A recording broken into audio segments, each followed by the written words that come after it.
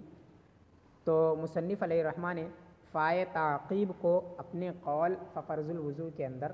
داخل کر دیا۔ تعقیب کا مطلب یہ ہوتا ہے کہ وہ اس بات پر دلالت کرتا ہے کہ ما قبل ما بعد جو ہے وہ ما قبل پر مرتب ہے۔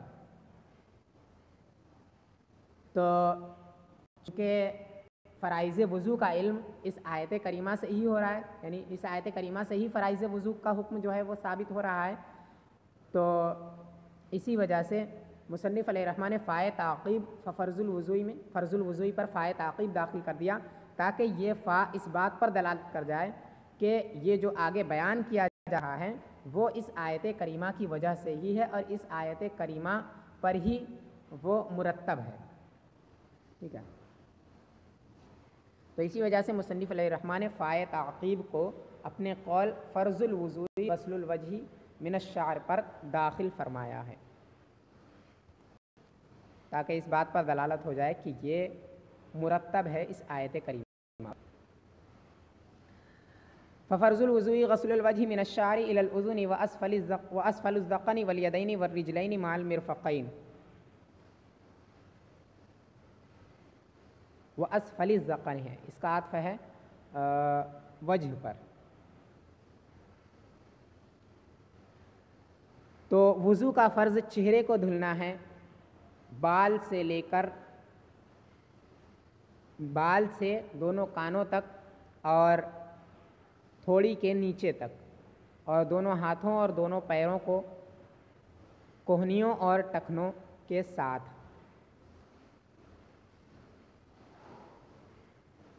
ففرض الوضوء